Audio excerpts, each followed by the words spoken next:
Allô, c'est Marc-André à la boutique Tabletop. Nos amis chez WizKids nous ont envoyé une belle brique de la nouvelle collection Marvel HeroClix Collector's Trove. Merci. C'est la première brique du nouveau format de 12 boosters. J'ai bien hâte de voir ce qu'on va trouver de beau là-dedans. On y va. Dans le premier booster, on trouve Iron Man Sentry, Rocket, Adaptoid, Mantis et un rare Giant Man. Giant Man va pouvoir protéger votre équipe contre les ennemis qui utilisent du terrain pour vous attaquer.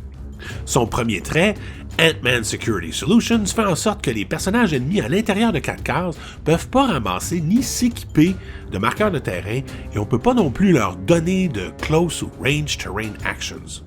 Si on le joue à 45 points, il commence avec une version spéciale de Telekinesis qui permet seulement de viser un personnage adjacent ou un marqueur de terrain, mais la cible n'aura pas besoin d'avoir une ligne de tir vers sa destination. C'est commode. Il y a un pouvoir de défense spécial sur les 2 premiers clics quand on le joue à 80 points, qui lui donne Defend et Invulnérabilité. Charge et Super Strength, c'est toujours bon, surtout quand on est géant et qu'on a un Giant Reach de 2. Très intéressant. Avec les cartes, il y avait une nouvelle chose avec Collector's Trove, c'est une carte one-shot qu'on peut utiliser une seule fois par partie. On paye pour la carte qui va faire partie de notre sideline et elle est sideline active. Dans notre cas ici, les Pim Particles pour 5 points, ça confère à tous nos personnages une action gratuite qui permet de changer de taille, tiny ou géant, et qui modifie la défense de +1 du personnage jusqu'à la fin de notre tour. Quand un personnage utilise l'effet, on tourne la carte à l'envers et elle est scorée par notre adversaire. Très bonne nouvelle mécanique, il y a au moins une carte one-shot par booster. Je vais parler de tout ça dans une autre vidéo. Dans le deuxième booster, on a Baby Groot, Cosmo, Thanos, Gamora et un rare Iron Man. Son trait Armor Wars fait en sorte que les opposants ne pourront pas tracer de ligne de tir vers lui s'il occupe ou s'il est adjacent à un marqueur de terrain autre que du débris. Sur ces 4 derniers clics, il y a un excellent pouvoir de défense spécial qui combine Combat Reflexes et Impervious, et quand on réussit notre roulée d'Impervious, Iron Man se guérit de 2 clics. Mais bon, 100 points, c'est beaucoup à investir pour Running Shot, Energy Explosion et Outwit, même s'il est capable de voir à travers le Hindering Terrain. La raison, c'est probablement son deuxième trait, Back to the Drawing Board, qui génère la version 023B de Iron Man, la Prime, sur sa ligne de départ rouge jusqu'à 3 cases de votre zone de départ. Ça va sans doute vous donner quelques clics de plus et des pouvoirs intéressants. Faudra voir ce que la version B nous offre. Le troisième booster nous donne un Shield Agent, une Swarm of Ants, Thanos, Monica Rappaccini et un rare Grizzly. Grizzly a le même trait qu'on a vu pour Ant-Man un peu plus tôt, Ant-Man Security Solutions, qui embête l'adversaire pour son utilisation des marqueurs de terrain. Qu'on le joue à 60 ou 45 points, il commence avec un pouvoir spécial d'attaque qui lui donne Super Strength et Giant Reach 2. Aussi, il peut faire une attaque rapprochée qui permet de donner un Action Token à un personnage atteint ou de le placer dans un carré adjacent à Grizzly. En défense, une combinaison de Combat Reflexes et Invulnérabilité, pas mal. Dans le quatrième booster, on trouve un Kree Accuser, un Shield Agent, un Adaptoid, Hela the Accuser et un rare Groot, qui, lorsqu'il est knocked out, permet de générer le Baby Groot qu'on a vu un peu plus tôt sur son clic numéro 3. S'il y a 3 personnages amis Guardians of the Galaxy ou plus sur la map, Baby Groot se guérit de 2 clics et commence donc sur le clic 1.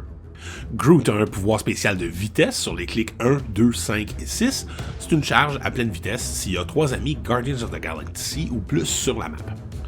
Qu'est-ce qu'on trouve dans le 5e booster? Wow! Prise phénoménale! Une Chase Doctor Strange, absolument superbe. On a aussi un Kree Soldier, un autre essaim de fourmis, The Collector et Mantis. Super intéressant.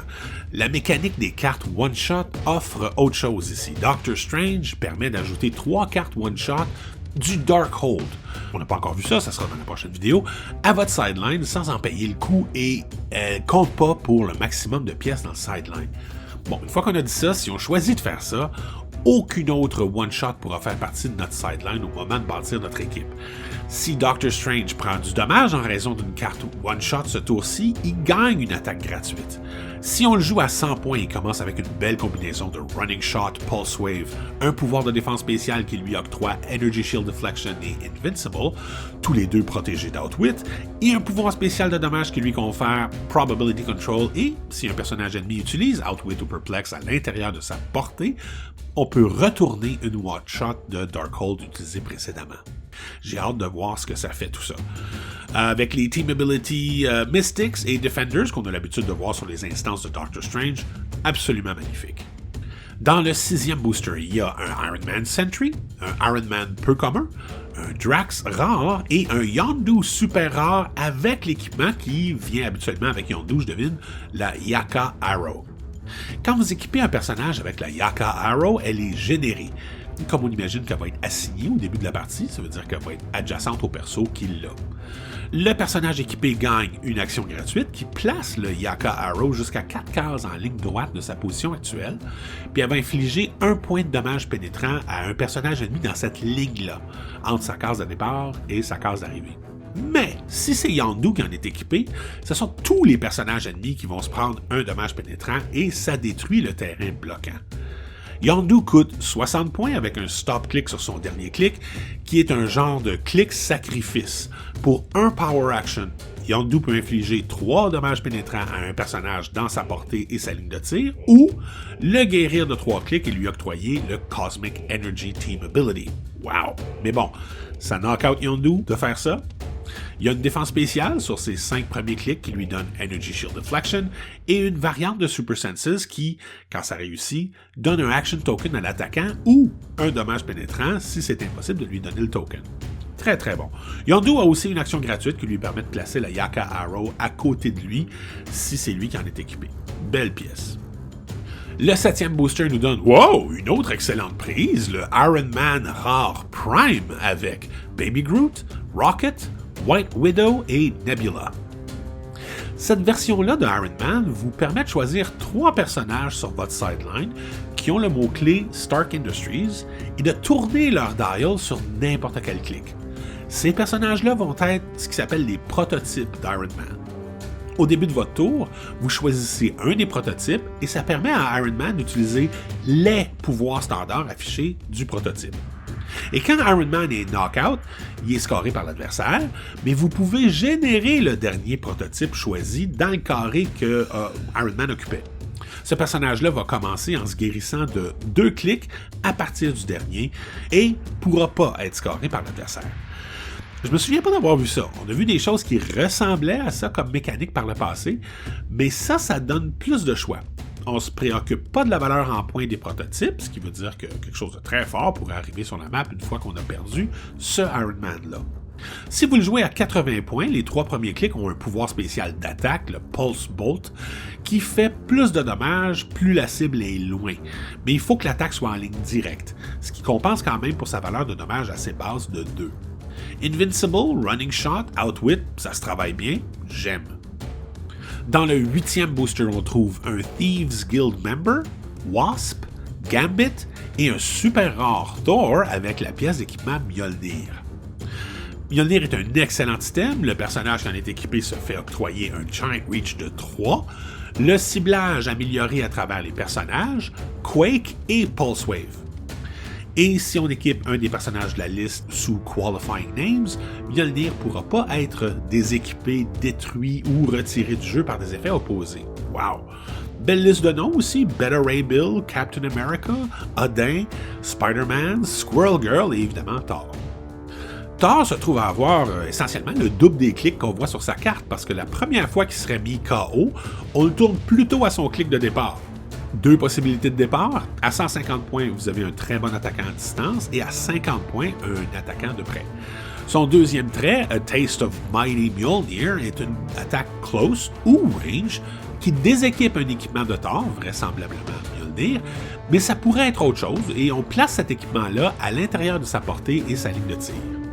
Si on choisit de faire ça, on fait ensuite une attaque close ou range qui vise tous les personnages ennemis adjacents à l'équipement en question. Ça mentionne après qu'on n'a pas besoin de se préoccuper de la ligne de tir ou de la proximité, mais je pense bien que c'est simplement pour éviter des effets qui empêcheraient l'attaque de se résoudre. On a déjà établi qui était adjacent ou pas au moment de placer l'item. Le dommage va être pénétrant et les personnages atteints vont être repoussés si l'équipement en question se nommait Mjolnir, Stormbreaker ou Jarnbjorn. Très, très intéressant. J'ai hâte d'essayer ça dans un match. Dans le 9e booster, on a The Collector, un Swarm of Ants, un Kree Soldier, Star-Lord et un rare Winter Soldier. Pour vraiment profiter de tout ce que Winter Soldier a à offrir, il va falloir le jouer avec un Captain America de 75 points et plus, parce que c'est au moment où ce Captain America-là serait mis KO que Winter Soldier va être à son clic numéro 7. À ce moment-là, il y aura une défense de 19 avec une combinaison de Perplex Running Shot et un pouvoir spécial d'attaque qui donne Energy Shield Deflection et un ciblage amélioré à travers les élévations. Et quand il vise une seule cible et qu'il rate son attaque, celle-ci va se prendre un dommage pénétrant après la résolution. Team Player et ciblage amélioré à travers le terrain Hindering, tout ça justifie très bien 55 points. Le 10e booster nous réserve le super rare Beta Ray Bill avec Stormbreaker, le rare Cosmic Rider, Hail of the Accuser et White Widow. Stormbreaker octroie Close Combat Expert et du knockback à quiconque en est équipé. Mais, en plus, le dommage du knockback est pénétrant contre les ennemis. Excellent. Équipement gratuit pour les personnages nommés Beta Ray Bill, Odin ou Thor. Oh là là, Beta Ray Bill a un pouvoir spécial de dommage qui lui donne Leadership et aucun personnage sur la map va pouvoir utiliser le Cosmic Energy Team Ability. C'est très fort ça.